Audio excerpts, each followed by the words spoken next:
work for that, but one could argue that it is worth it, given that it is quite the Magic card. Yeah, Tom Ross didn't end up with enough playables in straight black-white to just run the 2-color deck he was looking for. He gets to splash the Hooded Hydra. He has the other cards good off the splash. Woolly locks it on an Heir of the Wilds. So it's mostly just a black-white deck. His opponent is Dominic Ceresani, who drafted a 4-color deck. It's everything but blue. Dominic has got Tom covered on power level, but not on consistency at all. Dominic has 1 banner and 4 duels, but you have to watch out for his late game. Double Obzon Guide, Anafenza the Foremost, and Ankle Shanker, all cards in his deck. Those are some pretty powerful cards. You saw Dominic's going to start off there with an Heir of the Wilds off of Rugged Highlands and a Plains. Ross is going to play a Plains and a Swamp and just kick it back. So hopefully for Tom, action begins on turn number 3, but Ceresani is ahead right now. Dominic started this tournament 9-0. He's got an Anafenza on turn number 3. Life is good, as that Heir of the Wilds is ferocious as well.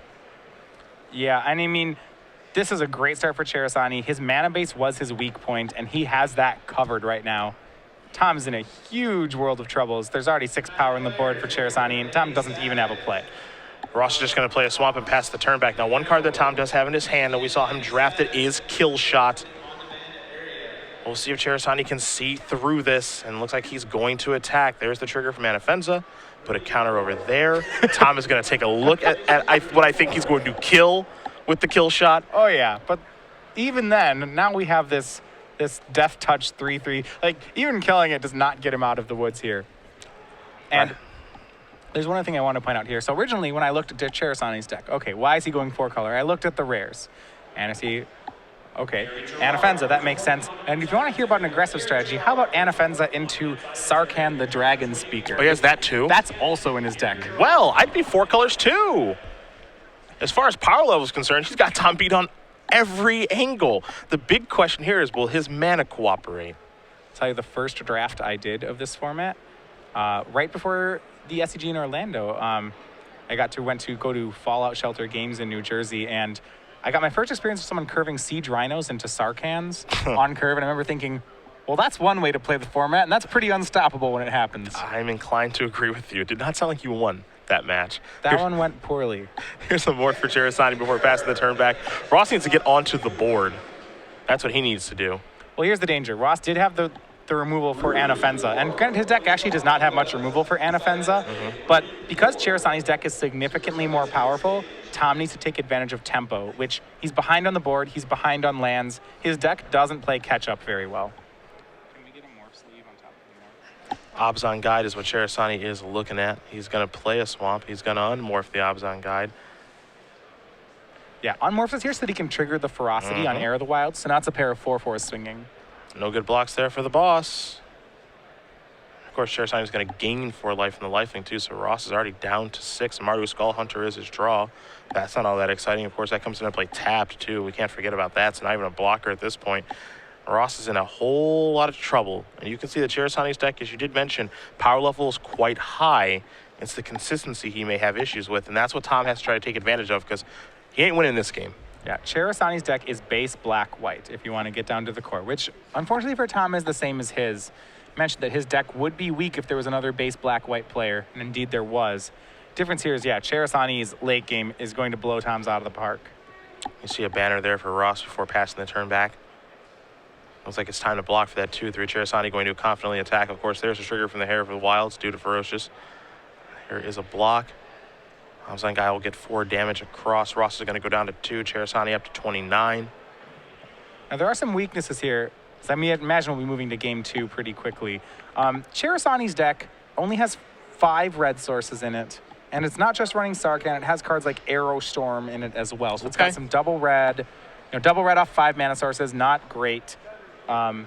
Anafenza, when you have green sources, he has 5 of those as well. So there are a lot of difficulties here, but when he does that, Heir of the Wilds into Anafenza, Dominic will take these games handily. And he took that one pretty quickly. Dominic Ceresani does win game number 1 here over Tom Ross. His 4-color deck is 1 game away from moving on to 10-0. Ross down a game with his Obzon deck. Yeah, and actually, I do like what Dominic is doing with his mana base, so I don't want to make it sound like, oh, his mana base is bad, which it's not good, but So the way math of mana base works out is that I actually am kind of, this is going to sound strange, I'm a fan of unstable mana bases a lot of the time. Okay. In that I think, like, and you talk about this a lot in games where humans are very risk-averse people. You know, when you lose to a top deck, you remember that game twice as hard as the game where you top decked what you needed, right? We remember those times when we mulled a 5 much stronger than we imagine that then we remember when our opponent mulls to 5, right? You always think, oh, I just mulligan all the time, kind of forgetting that. So I think a lot of times with mana bases, over the course of a lot of games, people can get pretty risk averse with it, of saying, hey, I hate losing to being color screwed. I really like building good mana bases. But I think when your pool is powerful enough, and I am looking at, Anafenza, Ankle Shanker, Sarkhan, Crackling Doom, Obs on Guide, okay, there will be a percentage of the time where your mana base will not perform for you here, but that doesn't necessarily mean it's wrong. It's saying, okay, maybe I have to roll a 4-sided die, and every time I roll a 4, my mana just doesn't get to play my spells, but these other 3 times, look at these cards I get to play. I'll take it. Those other 3 times, you lose the game. Like, the opponent just gets crushed.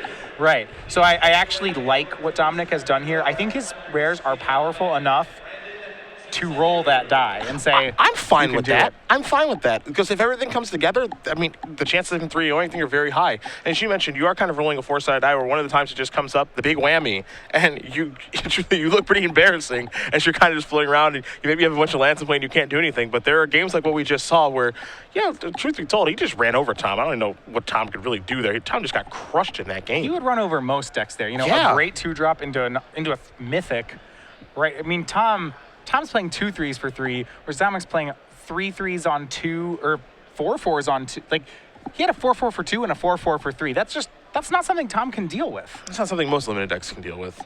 Exactly. That's something that some constructed decks can't deal with. Air of the Wilds into Anafenza is actually something you could be playing in constructed right now. For sure. And maybe we'll see that happen. Who knows? Right. So I like what Dominic's done. Yeah.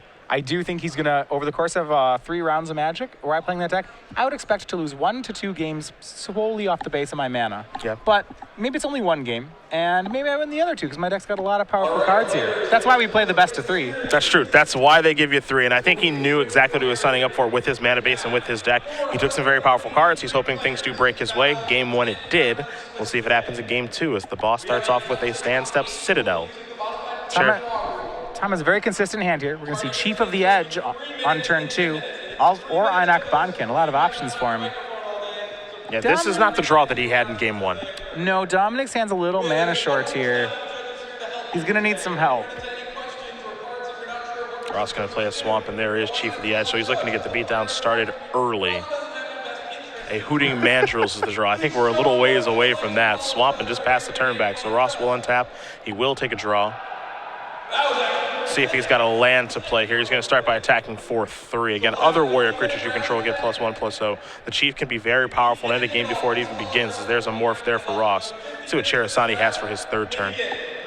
Okay, he has the land. He has a banner. Okay. This is the thing about these 4-color decks. When you're playing unstable mana bases, is you can get some real creative openings. He's going to play a morph now, so that's going to come down.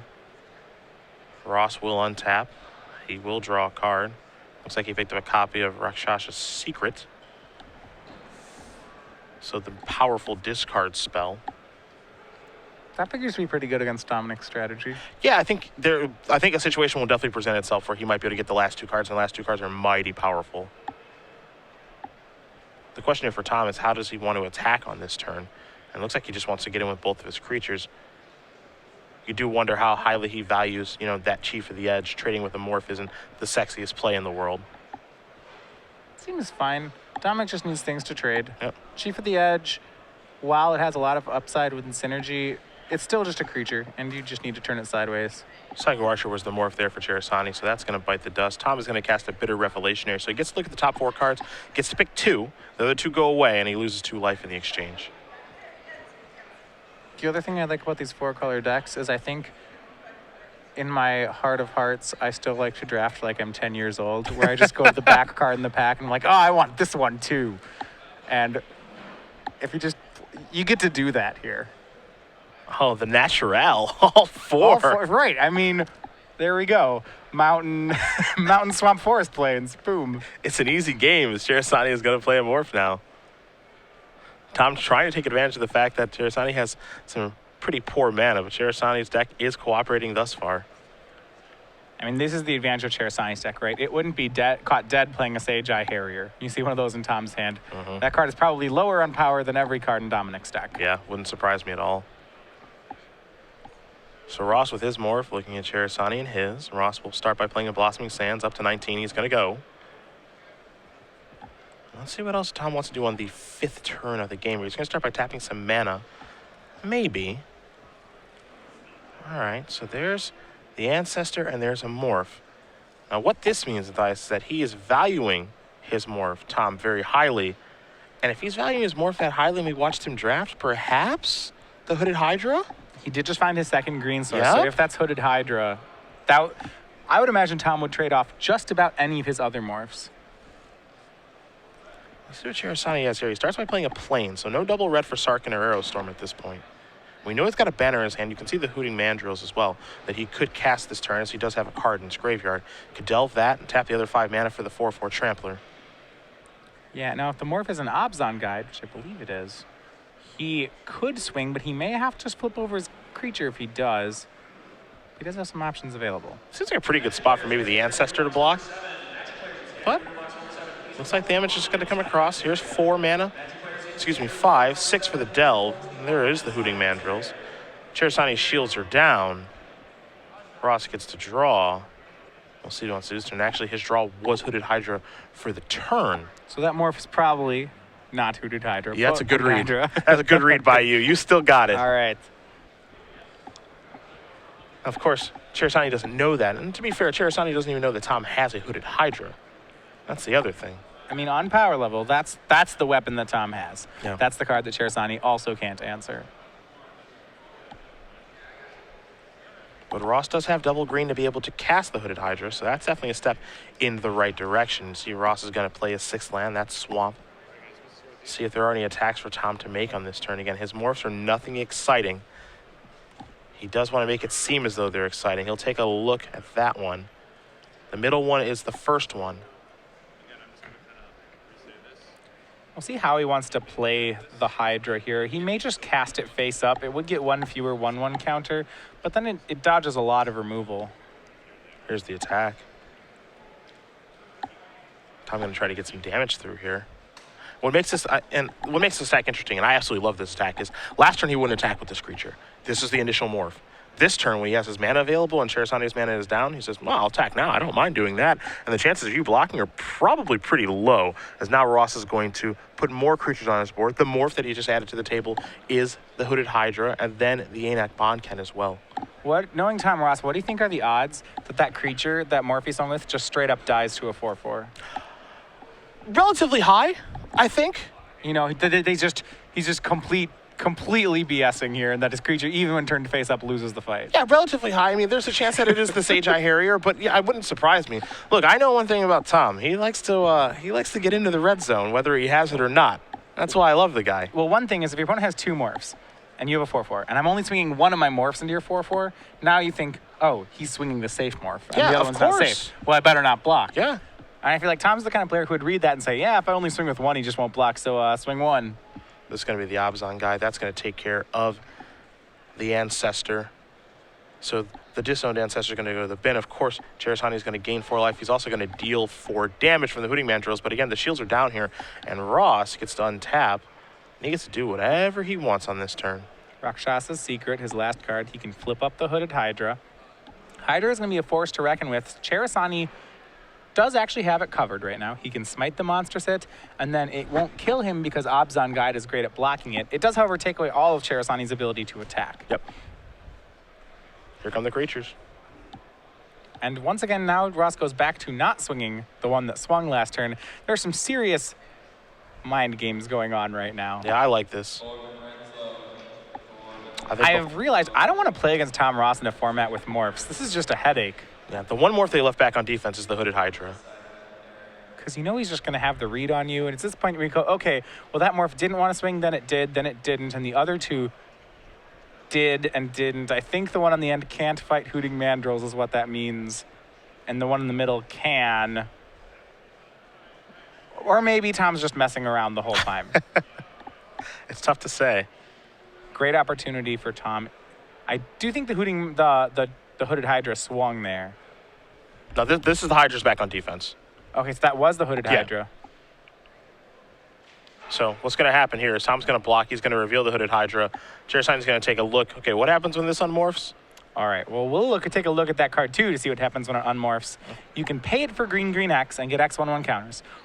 Or when you unmorph it, it just gets 5. So it's a 5/5 that if you played a card like Symbiotic Worm, when it dies, it gets 5/1/1, makes 5/1/1 snakes.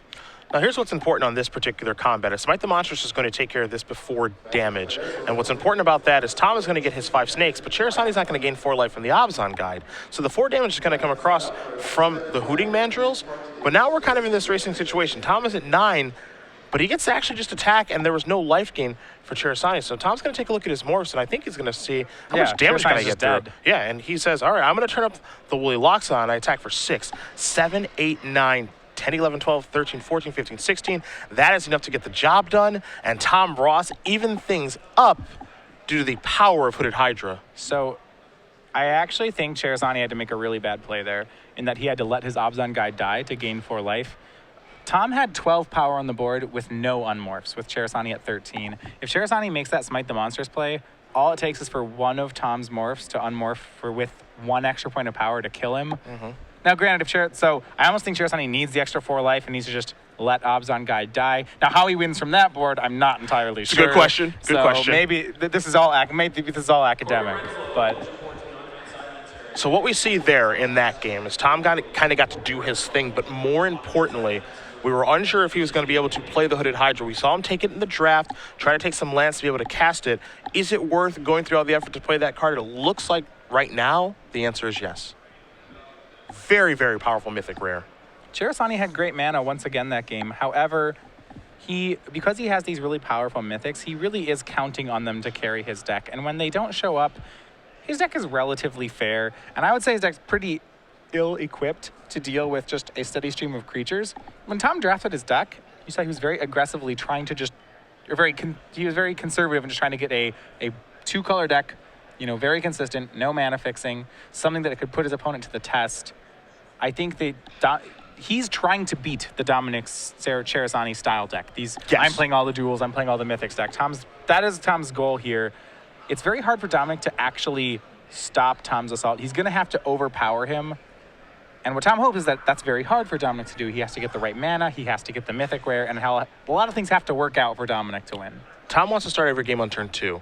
I believe Dominic wants to start every game on turn 3. I don't think that Dominic has very many 2-drops in his deck. We know that Tom has a lot of 2-drops in his deck, so he wants to get the ground early and get moving. That's what he was able to do that game, and that's why I think he was able to win that game. I mean, let's throw turn 3 aside. Dominic wants to start this game on turn 7 if he could. Yeah. So it's all about the early beatdowns for Tom Ross, and if he can get that established, he's in a great spot. We'll see if he's able to do that as we go here in game number 3. Don't forget, we do have Ben Stark on a backup match with his fantastic teamer deck, so hopefully we'll have the opportunity to watch that.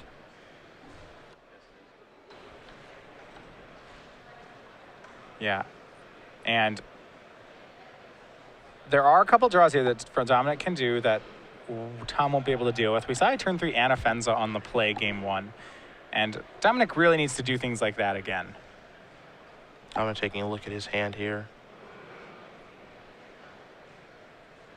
Again, does the mana line up appropriately. He's 4 colors. He is going to keep Rugged Highlands. It's a pretty good place to start. Going to go up to 21. Ross will draw his card for the turn. It's a forest. Tom does have all 3 colors of mana there for Abzan. I believe Dominic may have a barrage of boulders as well for this matchup. Okay. There's Swamp. Kick it back over to Ceresani. There's a Swamp for him, so no 2-drop. Does Ross have a 2-drop? The answer is yes. It's Nanak Bondkin. That's exactly where he wants to start. I was going to say Dominic has all his colors except for white, but he drew a plains that turn. Turn 3 more, fortunately for Tom. It's not a turn 3. Yeah, Anafenza. Ross going to draw a card here. See if he wants to get the beatdowns going right away. I'd be surprised if he didn't. It's a pretty gosh darn good place to start. It looks like he does have his copy of Hooded Hydra in his hand again, too. Don't know if he has both green sources of mana. Yeah, We'll one see. forest right now. He doesn't have does not appear to have the second green. Also has a copy of Woolly Loxodon, Disowned Ancestor, and Debilitating Injury. Disowned Ancestor. And now he will activate the Outlast on Ink Bondkin. So now it's a 3-2 with first strike. So Tom maybe trying to play a little bit of a longer game this go around. Potentially. Yeah. Kill shot was the draw for Ceresani. Remember, he's just playing defense for a while here. And if he does have the Barrage of Bolters, he lost the opportunity to do that to Einok Bondkin. But he'll still find value out of that. It's a great answer to Hooded Hydra if that ever happens on Tom's side. Disowned Ancestor's going to block. There's a banner. Ceresani's going to pass the turn back, so no damage dealt there. Ross will draw a card. It's a copy of the Horde Chief. Do like that card.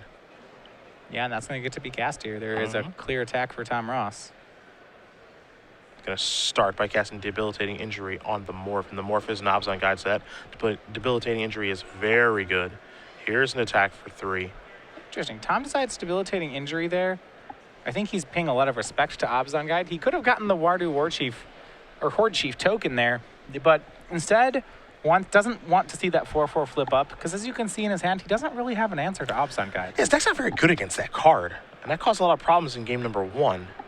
Well, we saw that in Sealed. The players that were trying to build 2-color aggro decks yesterday, their biggest weakness was Obzon Guide. And I think Tom is really good here at recognizing that. Now this is interesting, right? 6 mana, the old pass the turn. I think we've seen over the course of Magic history, Second Thoughts, Next Snap, all those cards. Will Tom make an attack here when he knows that kill shot's in the format? The answer is yes. My favorite one of these 6 mana things was, if you ever played back in Scars of Mirrodin, there was Darksteel Sentinel. I do. It was the most easily telegraphed combat trick ever. You're like, oh, six mana, 5 cards in hand. No plays, I guess I'll just say go. Yep. You'd be like, you'd try to keep this straight face of, no, I don't have that guy. And it didn't really work. The kill shot is not all that surprising there for Ceresani, but is still effective. Gets the Bondkin off the table. The Horde Chief does come in with a Warrior token, of course, because Raid was triggered. Ceresani's got to find something to do. Now, if you're Tom, here's what's interesting, right? Is because, I mean, given the fact that we can see hands here, we know that Ceresani doesn't really have very much, as there's a Chief of the Way, or Chief of the Edge, excuse me. However, there are cards like Dune Blast and Hostilities in this format that you have to be wary of. Yeah, and actually what's great here, you see Chief of the Edge, first of all, pumping both the Horde Chief and its token friend, is that Dominic has all his mana.